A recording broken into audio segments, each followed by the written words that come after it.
जय हिंद दोस्तों। आज हम लोग देखने वाले हैं एक्ट ऑफ सेटलमेंट, है ना, जो 1781 में आया था। इसकी क्या विशेषताएं हैं? सबसे पहली बात तो ये है, एक्ट ऑफ सेटलमेंट लाया ही क्यों गया? ठीक है, क्योंकि इससे पहले रेगुलेटिंग एक्ट लाया गया था 1773 में, जो कि 74 में लागू हो जाता है। तो उसकी जो कमियां थी उनको दूर करने के लिए एक्ट ऑफ सेटलमेंट लेकर आया गया। ठीक है ना, एग्जाम में इससे क्वेश्चन आते हैं, इसलिए मुझे इस पर वीडियो बनाना पड़ा। ठीक है, तो हम इसके बारे में देखने वाले हैं। ठीक है, तो रेगुलेटिंग एक्ट, ठीक है, तो रेगुलेटिंग एक्ट की कमियों को दूर करने के लिए उनके उद्देश्य से ही इसको लाया गया था। सीधी सी बात है कि जो रेगुलेटिंग एक्ट आया था 1773 में, 74 में उसको लागू किया गया। उसकी कमियों को दूर करने के लिए, कमियां हैं उनको दूर करने के लिए क्या है, उनके उद्देश्य से दूर करने के उद्देश्य से इसको लाया गया था। ठीक है, पहली विशेषता इसकी हो गई। दूसरी विशेषता, इनकी विशेषताएं देखने वाले हैं विशेषताएं।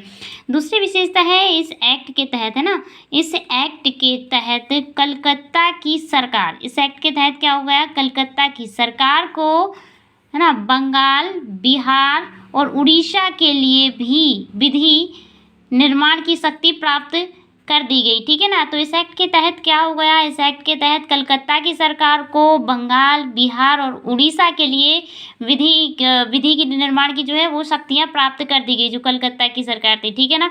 तीसरी इस एक्ट की विशेषता है, इस अधिनियम में प्रमुख प्रावधान था कि इस अधिनियम का अपना एक प्रोविज़न, बहुत अच्छा विशेषता थी इसकी एक विशेषता था कि गवर्नर जनरल की परिषद तथा सर्वोच्च न्यायालय के बीच के संबंधों का क्या है, सीमांकन करना था। इस एक्ट के माध्यम से क्या करना था, इस एक्ट के माध्यम से क्या करना था, है ना, इस अधिनियम के द्वारा प्रमुख प्रावधान किया गया कि गवर्नर जनरल की जो परिषद तथा सर्वोच्च न्यायालय के बीच के संबंधों का सीमांकन करना था।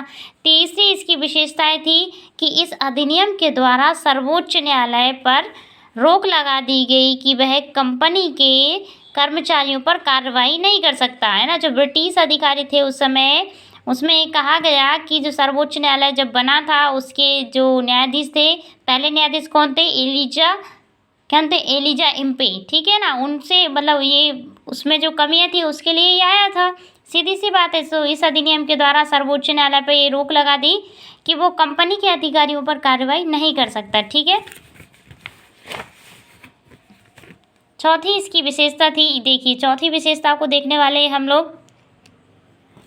इस अधिनियम के माध्यम से यह निर्धारित किया गया कि सर्वोच्च न्यायालय कानून बनाते समय, उनका क्रियान्वयन करते समय, जब भी सर्वोच्च न्यायालय कानून बनाएगा, उनका क्रियान्वयन करेगा, तब भारत के जो धार्मिक रीति रिवाज हैं उनको ध्यान में रखेगा। ऐसा नहीं है कि हमारे जो धार्मिक रीति रिवाज हैं उनके विपरीत कानून बना दे, उनको क्रियान्वयन कर दे, उनको लागू कर दे, तो उससे क्या होगा, विद्रोह हो जाएगा, जनता भड़क जाएगी। इसलिए उसमें कहा गया कि जो भारत के लोगों के, क्योंकि भारत में बहुत सारी धर्म, भाषा, जाति के लोग रहते हैं, आप सब जानते हैं, इसीलिए इसमें कहा गया इस एक्ट में जो 1781 में आया था, ठीक है, कि भारत जब भी सुप्रीम कोर्ट जो है वो नियम बनाएगा, उन्हें लागू करेगा, तो भारत के जो भी धार्मिक रीति रिवाज हैं उनको क्या करेगा, उनको ध्यान में रखेगा, तभी कानून बनाएगा। वीडियो अच्छी लगी है तो दोस्तों शेयर कीजिए, लाइक कीजिए, सब्सक्राइब कीजिए। Thank you.